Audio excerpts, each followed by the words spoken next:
여러분 오늘 말씀은 특별히 우리가 잘 아는 여러분 마리아가 이제 예수님에 대한 수태고지를 듣고서는 여러분 엘리사벳을 만나러 가는 그런 말씀입니다. 여러분 어떻게 보면 이 말씀은 참 그 중요도를 우리에게 의구심을 갖게 합니다. 왜냐하면 수태고지까지는 굉장히 중요한 메시지죠. 천사 가브리엘이 나타나서 마리아에게 이제 네가 하나님의 아들을 잉태하게 되었다라고 하는 이 소식 얼마나 중요합니까? 그리고 마리아가 그것을 주의 여종이오니 주의 뜻대로 되리이다라고 순종의 고백을 하게 됩니다. 여러분 그러면 여기까지는 굉장히 중요한 스토리가 분명히 맞고 우리도 익히 여러 번 설교를 통해서 들어 여러분 우리가 잘 아는 바이기는 합니다만은 아니 이 다음에 친족 엘리사벳을 만나는 이야기는 사실 그렇게 별로 중요하게 여겨지지는 않지 않습니까? 아니 이제 예수님을 이제 잉태하게 되었고 이제 예수님을 낳으면 되는 것인데 굳이 거기에서 엘리사벳을 만나는 이야기가 들어갈 필요는 없을 텐데 별로 중요해 보이지 않는 이야기가 어떻게 이 누가복음에 들어가 있을까 이런 생각이 들죠.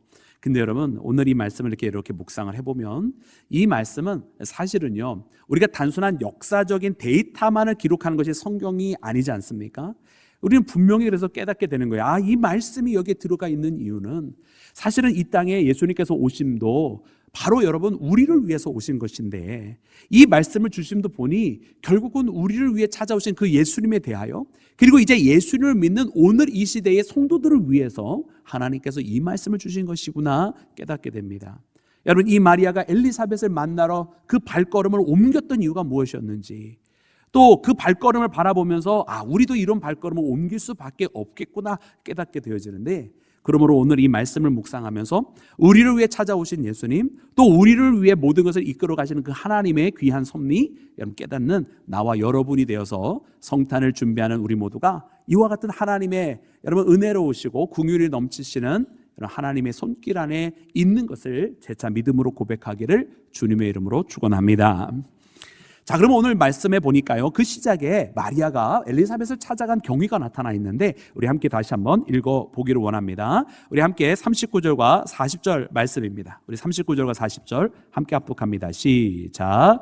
이때 마리아가 일어나 빨리 산골로 가서 유대의 한 동네에 이르러 사가랴의 집에 들어가 엘리사벳에게 문안하니. 아멘. 아멘. 여러분 마리아가 엘리사벳을 만나러 갑니다. 엘리사벳은 친족이죠. 그런데 여러분 그렇게 하기를 어느 때에 했다고 기록이 되어져 있어요?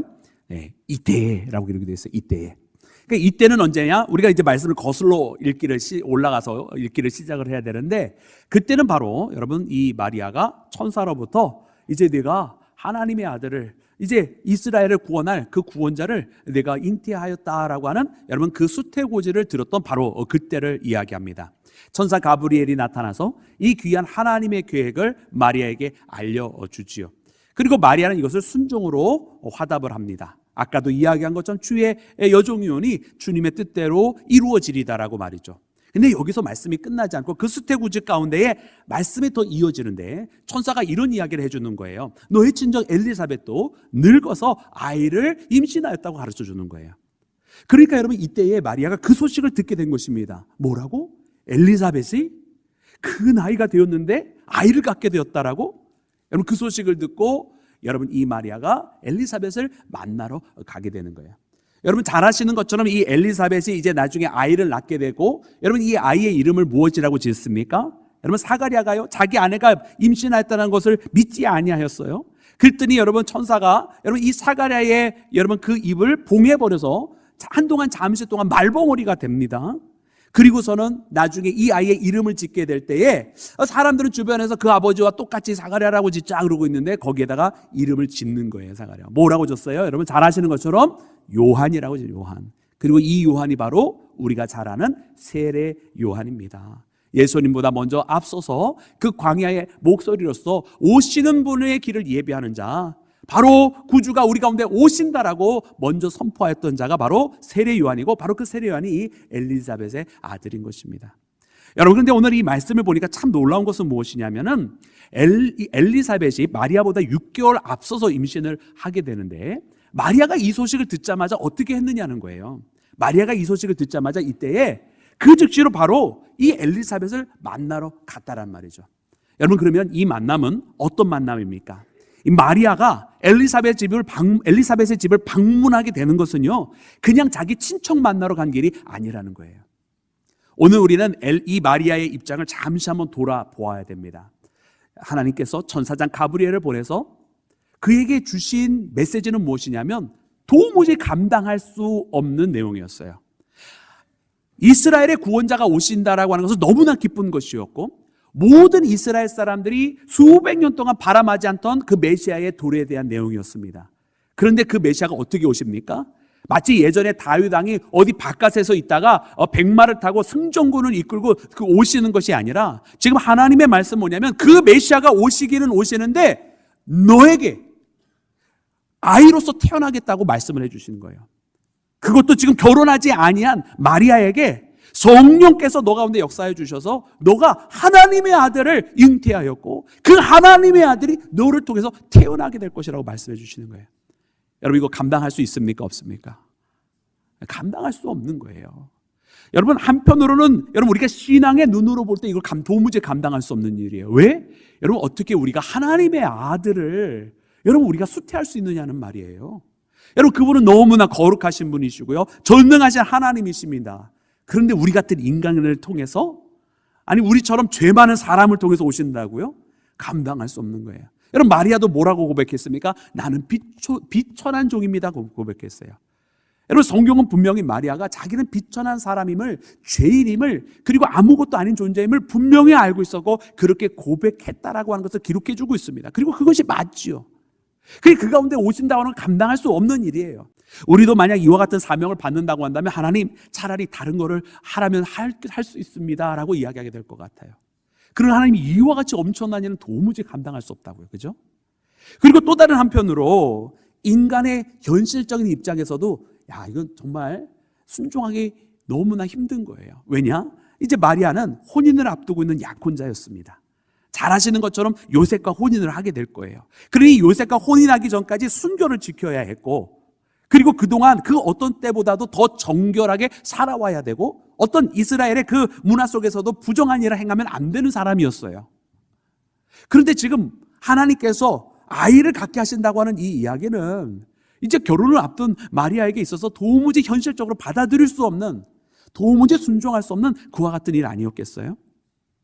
여러분, 이와 같은 상황 속에서 여러분 우리라면 뭐라고 여러분 하나님 앞에 대답을 하겠습니까? 하나님께서 이제 나타나셔서 이제 하나님께서 하나님의 아들을 보내주시겠다는 거예요. 여러분, 지금 잘 상상이 안 되시죠?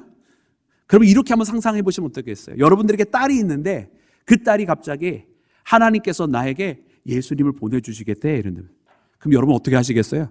그냥 한데 그냥 어디서 그냥 거짓말하냐 그러지 않겠어요? 감당할 수 없는 일이고요, 믿기 어려운 일입니다. 근데 그 일을 하나님께서 마리아에게 하시는 거예요. 근데 이와 같은 상황 속에 마리아의 대답이 더 놀랍습니다. 나는 주의 여종이오니 주의 뜻대로 되리이다라고. 여러분, 이 고백은 사실 우리 모두가 가져야 되는 고백이거든요. 하나님, 이건 내가 도무지 신앙적으로 감당할 수 없는 일입니다. 어떻게 이렇게 엄청난 일을 내게 맡기십니까? 라고 하는 그 상황 속에서도 주님의 뜻대로 이루어지리다라고 고백할 수밖에 없어요. 왜?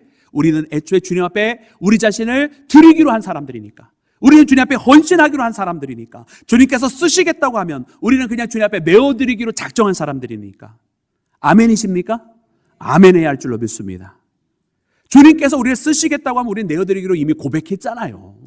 그러면 주님께서 지금 쓰시겠다고 하는데 내가 감당할 수 있느냐 없느냐는 중요한 게 아니에요. 이미 그 모든 판단은 하나님께서 하셨고, 하나님께서 오늘 내가 너를 통해서 일하겠다고 말씀하실 때에 우리의 대답은 아멘 하나밖에 없는 거예요. 거기에 내가 할 수 있느냐 없느냐는 여러분 그건 우리의 판단의 몫이 아니라는 말입니다. 마리아는 바로 그 고백을 한 거예요. 주의 여종이오니 주님의 뜻대로 이루어지리다라고. 또한 마찬가지로 다른 한편으로 인간의 현실적인 면에서 이거 순종할 수 없는 이야기임에도 불구하고 주의 여종이오니 주님의 뜻대로 되리다 고백합니다. 내 혼인보다, 나의 사람들로부터 내가 사회적으로 정결하게 살았다라고 하는 그 평가보다 더 중요한 것은 무엇이냐면 주님의 뜻이라는 거예요. 내가 주님의 말씀에 순종함으로 이제 이 혼인이 파혼이 되어지고 내가 사람들로부터 더럽혀진 여자는 소리를 듣게 된다 할지라도 주님의 뜻이 먼저요니 주님의 뜻대로 되리다라고 그가 그렇게 고백한 것인 줄로 믿습니다. 오늘 이 시대는 우리가 그렇게 살아가야 되거든요. 근데 우리가 그렇게 살아가지 못할 때가 참 많이 있어요. 주님께서 뭐라고 부르시고 뭐 하나 사역을 맡겨주신다고 하시고 그러면 아이고 주님 너무 부담스럽습니다 이러잖아요. 아멘 잘 안 하셨어요. 이건 다른 교회에서 그러지 우리 교회는 아니겠죠. 뭐 하나 맡기려면 뭐 이렇게 부담스러워하는지. 아멘 해야 되는데 아멘을 안 해요. 아니 하나님 앞에 드려지기로 했다면서요. 근데 안 드려졌어 보면 다 거짓말이야. 그렇잖아요. 그래서 우리는 이 시간 우리 자신을 돌이켜봐야 돼요. 여러분 우리는 우리의 능력과 우리의 시간을 보는 게 아닙니다. 그건 세상 사람들이 하는 겁니다. 이 땅에 하나님을 모르는 사람들이 자기의 능력을 재고 자기의 시간을 재고 자기의 상황을 재는 거예요. 하나님을 믿는 사람들은 내 시간과 내 능력이 아니라 나를 쓰시겠다고는 하나님의 부름 앞에 나를 드리는 겁니다. 내 능력이 없으니까 주님께서 주시는 능력으로 주님 나를 붙들어 주시면 그렇게 될 줄로 믿습니다라고, 나를 쓰시겠다고 하니 주님의 뜻대로 되시옵소서라고 그렇게 고백하며 살아가는 사람이 진짜 믿음의 사람인 줄로 믿습니다. 사랑하는 여러분, 바로 그 고백을 마리아가 했었다란 말이에요. 오늘 이 시대에 우리 가운데 필요한 고백이고요, 우리가 진정으로 깨달아야만 하는 고백입니다. 여러분 그런데 이와 같은 고백을 한 이 마리아에게 그러나 두렵고 떨림이 왜 없겠습니까? 여러분 이와 같은 마리아를 그 누구보다 잘 아시는 분은 하나님이세요. 그렇기 때문에 그 천사를 통해서 메시지를 보내주실 때에 그에게 수태고지만 한 것이 아니라 수태고지로 끝낼 수 있는데 그것만이 아니라 그에게 한 말씀을 더해 주신 것이 너의 친족이 있는데 그 엘리사벳도 늙어서 아이를 배웠다라고 말씀해 주신 거예요. 여러분 이거는 그냥 이런 여러 가지 상황 속에서 이런 일도 벌어졌으니 참고하여라 이런 뜻이 아니라 이 뜻은 무엇입니까? 너에게 불가능한 일이 벌어질 것인데 너가 이제 하나님의 아들을 잉태하게 될 것인데 자 보아라 너에게 증거를 보여주겠다는 말씀하신 거예요. 너의 친족 중에 엘리사벳, 그는 나이가 고령인 여인이다라는 거예요. 그 고령인 여인이 아이를 임신하게 된 것, 이것이 인간적으로 가능한 일이냐 아니냐 보아라는 거예요. 세상적으로 사람들 앞에 어떤 소리를 듣게 되어질 것인지 생각해 보아라는 거예요. 그러나 그와 같은 일이 벌어진 것이 어떤 것이냐? 하나님의 뜻이다라는 거예요. 하나님의 뜻이 있었기 때문에 불가능한 일이 일어났고, 그처럼 그 불가능한 일이 일어난 것은 바로 하나님께서 그 이후의 삶도 이끌어 가실 것이니 바로 이것이 너에게 준 증거라는 뜻인 줄로 믿습니다. 그래서 마리아는요 지금 이때에 일어나서 엘리사벳으로 만나러 가는 것은 자기 그냥 친척 만나러 가는 것이 아니라 자기에게 일어나리라고 말씀해 주신 바로 하나님께서 자기의 몸을 통해서 태어나게 하실 것이라고는 이것에 대한 증거를, 하나님께서 주시는 그 증거를 보러 나아가는 것이었어요. 할렐루야. 우리 하나님은 이렇게 그 사랑하는 자녀들이 흔들리지 않도록 붙들어 주시는 하나님이시며 그 증거를 보여주시는 하나님이신 줄로 믿습니다. 우리가 믿음의 길을 걸어가면은 사실 하나님의 이 사역을 맡기에는 너무나 힘든 때가 얼마나 많이 있는지 몰라요. 그리고 처음에는 이것을 잘 붙들고 가다가도 나중에는 흔들려 버린단 말이에요. 과연 이게 맞았나? 이게 아닌 거 아닌가? 이렇게 흔들려 버린단 말이에요. 처음에는 열심을 가지고 시작했다가도 어려움을 만나면 마음이 식어져 버려가지고 더 이상 그 이상의 길을 나아가지 못할 때도 참 많이 있어요. 그런데 여러분 그때마다 우리가 깨달아야 되는 것은 무엇이냐면 이 나를 힘들게 하는 사람들 보는 게 아니에요. 정말 이 일을 맡고 있는 어려운 상황을 볼 것이 아니라는 말이에요. 우리는 끊임없이 우리 눈앞에 보여지는 현실을 보면서 힘들다 이게 아닌가 보다 이런단 말이죠. 그게 아니에요. 우리의 보여지는 것과 우리의 귓가에 들려지는 것들이 아니라 하나님께서 우리에게 보라고 말씀하시는 것이 있어요. 하나님은 지금 이와 같은 사명을 맡겨주시면서 마리아에게 자 보아라 너에게 이 증거를 주노라 하시면서 엘리사벳도 나이가 들어서 분명 늙어서 아이를 낳을 수 없는 사람이고 주변의 사람으로부터 비난을 받을 수 있는 그런 상황이지만 그 아이를 주심이 하나님의 뜻인 것처럼 보아라고 말씀해 주신 것이거든요. 너에게 일어나는 일도 이처럼 하나님께서 직접 일어날 것이라고 너에게 이 증거를 주노라 말씀하신 것이거든요. 할렐루야. 증거를 이렇게 보여주시잖아요. 사랑하는 여러분, 오늘 우리가 그러므로 이와 같은 일들, 우리에게 주신 이 사명이 있고 우리 가운데 흔들려지는 우리의 마음이 있었을 때에 여러분 우리도 보여지는 것을 수동적으로 볼 것이 아니라 하나님께서 보라고 말씀하시는 우리에게 주시는 그 증거들을 바라보려고 하는 믿음의 길을 걸어가야 할 줄로 믿습니다. 하나님 우리에게 말씀하십니다. 내가 너에게 원하는 것이 있고 그 원하는 것을 이루기 위해서 너를 선택하여 너를 택하여 들어쓰기를 원하는데 네가 처음에는 아멘하였으나 그 후에 흔들리느냐? 그러면 내가 너에게 보여주는 이 증거를 보라. 그리고 그것을 보고 흔들리지 말아라. 할렐루야. 여러분, 그러므로 오늘 이 시간 우리 모두가 우리의 믿음의 눈을 열어서 바라보기를 원합니다. 내게 세상에서 보여지는 것들만 보는 것이 아니라 하나님께서 보여주시기를 원하는 것을 바라보는 자 되기를 원합니다. 내가 세상에서 들려지는 것만 그냥 수동적으로 듣고만 있는 것이 아니라 하나님께서 들려주시는 하나님의 말씀을 듣는 자 되기를 원합니다. 보려고 하고 들으려고 해야 된다는 말이에요. 하나님의 말씀은 내가 보려고 하고 들으려고 해야지.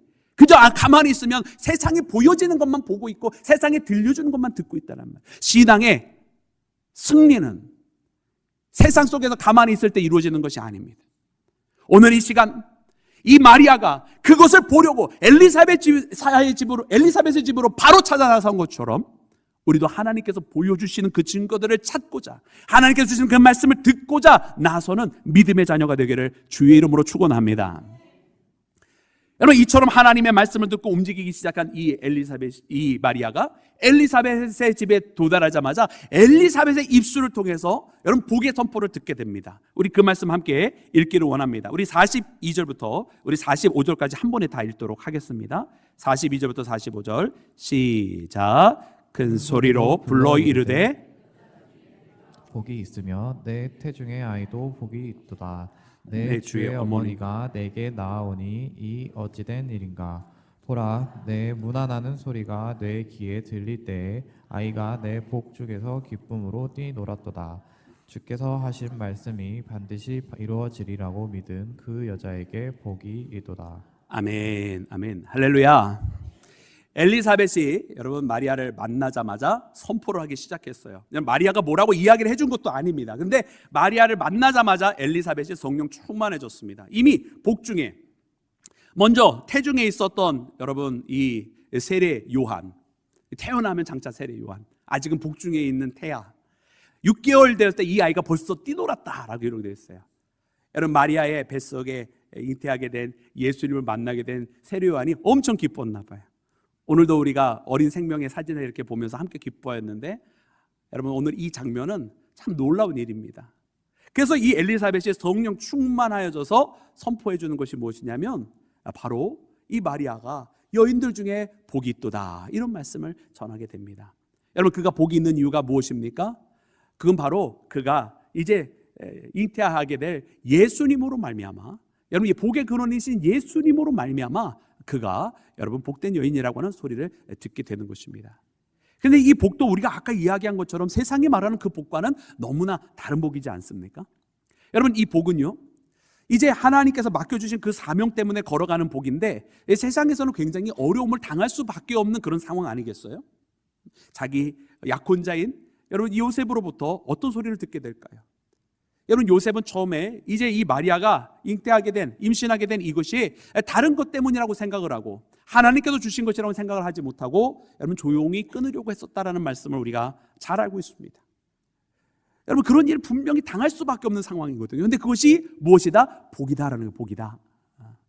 여러분, 우리는 하나님의 사명을 맡을 때 보통 어떻게 생각하냐면, 아이고 하나님 알겠습니다, 그래도 순종할 때도 하나님 내가 하겠습니다 이러면서 해요.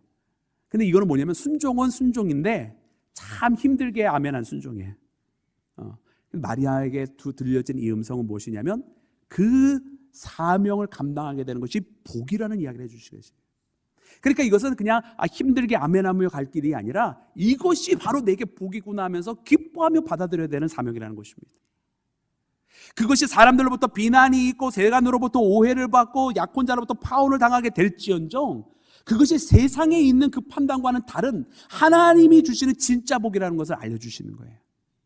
여러분, 오늘 우리는 세상으로부터 복되다는 이야기를 들으시기를 원하십니까? 아니면 하나님으로부터 복이 있다라고 하는 소리를 들어야 하겠습니까? 우리는 하나님으로부터 들어야 할 줄로 믿습니다. 그렇다고 한다면 우리는 하나님의 부르심 앞에 응답하며 살아가야 돼요. 여러분, 우리가 이 땅에 살아가면서 과연 하나님 앞에 몇 번이나 중하게 쓰임을 받을 수 있는 기회들이 찾아올까요? 한번 돌이켜 보았으면 좋겠어요. 하나님께서 물론 우리는 늘 항상 하나님 앞에 영광을 돌리며 살아가지만 여러분, 하나님께서 특별히 강하게 우리를 붙들어 주시고 하나님 앞에 하나님의 크게 쓰임을 받는 기회들을 몇 번 주시거든요. 근데 그 기회가요, 날이면 날마다 찾아오는 게 아니에요. 대다수의 크리스찬들이 그저 그냥 하나님 앞에 그 정도의 쓰임을 받고 그냥 갑니다. 그러나 인생에 보면 한 번, 혹 많으면 두세 번 정도 하나님께서 크게 붙들어 주실 때가 있어요. 이 기회는 여러분 항상 있는 것이 아니에요. 하나님께서 나를 쓰시겠다고 말씀하여 주시는 그때에 순종하고 나갈 때만 쓰임을 받을 수 있는 그런 시간들이 있단 말이에요. 여러분, 그래서 우리는 이 시간을 통해서 이것이 복인 것을 알고 내게 주신 이 기회가 있을 때 이것을 놓치지 말고 아멘 하면서 하나님께서 나를 쓰시겠다 할 때 이것이 그냥 내가 억지로 하는 순종이 아니라 이것이 복된 순간이고 내 인생 속에 이런 시간이 두 번 다시 안 올 수도 있구나. 내게 주신 이 기회를 놓치지 말고 쓰임받아야 되겠다고 하는 그런 믿음의 고백이 있는 나와 여러분이 되기를 주님의 이름으로 축원합니다. 사랑하는 여러분, 그래서 이것이 복된 시간이에요. 하나님께서 우리를 쓰시겠다고 하는 이 시간이 복된 시간이고요. 이 시대에 여러분 점점 더 세대가 어두워져 가고 있잖아요. 그래서 이 시대를 밝힐 소망의 빛으로, 이 시대의 젊은이를 깨울 믿음의 빛으로 사랑하는 재단을 세우시겠다고 말씀하실 때에 여러분 세워가는 과정 가운데 사랑하는 여러분들이 있습니다. 여러분, 이 하나님께서 주신 기회를 놓치지 마시고 이것이 복이 있다라고 하는 것을 깨닫고 나가는 믿음의 자녀들이 되시기를 주의 이름으로 축원합니다. 오늘 말씀 45절 마지막 말씀에 보니까 엘리사벳의 입술을 통해서 어떤 이야기가 되어주고 있습니까? 주께서 하신 말씀이 반드시 이루어지리라고 믿은 그 여자에게 복이 있도다. 여러분, 딱 마리아만 지정해서 지금 축복을 해주고 있어요. 근데 이 말씀에 보면 무엇이 있습니까? 이 말씀은요, 원래 마리아가 천사장 가브리엘에게 응답했던 이야기 아닙니까? 주의 여종이오니 주께서 하신 말씀대로 이루어지리다라고 그렇게 고백을 했어요. 그런데 지금 엘리사벳이 무엇이라고 마리아에게 이야기해주고 있어요? 주께서 하신 말씀이 반드시 이루어지리다라고 고백한 그 여인에게 복이 있도다. 여러분, 엘리사벳이 마리아한테 지금 어떤 얘기를 듣고 한 이야기예요? 아니거든요. 그저 성령에 충만하여서 이야기하고 있습니다. 성령은 성령 충만하여서 이 엘리사벳이 대답했다고 기록을 하고 있어요. 그 뜻은 무슨 뜻입니까? 지금 하나님께서 엘리사벳의 입술을 통해서 엘리사벳이 자기 생각으로 말하는 것이 아니라 하나님께서 엘리사벳을 통해서 성령 충만하게 하시고 그의 입술을 열어 마리아에게 듣게 하시기를, 마리아가 천사장을 통해서 하나님 앞에 있던 그 고백을 하나님께서 들으셨고 하나님께서 기뻐하시고 그 고백을 한 마리아를 하나님께서 축복하신다고 선포해 주신 것인 줄로 믿습니다. 그래서 이 엘리사벳과의 만남은요, 하나님께서 마리아를 다시 한번 붙들어 주시면서 이 마리아의 그 순종에 하나님께서 지금 축복하신다고 화답하여 주시는 장면이에요. 여러분, 우리 하나님은 이렇게 우리 가운데 역사하여 주시는 줄로 믿습니다. 여러분, 오늘 이 시대를 살아가면서 믿음의 고백하며 사랑하는 여러분들, 여러분, 하나님께서 사랑하는 여러분의 삶 속에 하나님 화답하여 주십니다. 잘하였다. 내가 너가 한 그 고백을 기억하노라. 잘하였다. 내가 너의 순종을 기뻐 받았노라. 여러분, 이 음성을 꼭 들을 수 있는 복된 믿음의 자녀 되시기를 주의 이름으로 축원합니다. 살아가는 여러분들의 그 귀한 헌신의 발걸음, 믿음으로 살아가고자 하는 그 믿음의 발걸음 헛되지 아니하고 여러분 더욱더 주님의 품으로 인도하시기를 원하십니다. 오늘 이 마리아의 엘리사벳을 향해 나가는 그 발걸음이 하나님의 그 증거를 찾아 나섰던 발걸음이며 하나님께서 엘리사벳을 통해서 그 마리아에게 화답의 축복을 선포해 주신 것처럼 오늘 이 시간 우리가 주님의 부르심을 들었습니다. 이제 주님께서 우리에게 증거를 주시겠다고 말씀하여 주시는데 여러분, 그 발걸음을 찾아 나서시며 그 하나님의 증거를 발견하시며 하나님의 그 축복의 선포하심을 들으시는 믿음의 자녀가 되시기를 주 예수 그리스도 이름으로 축원합니다.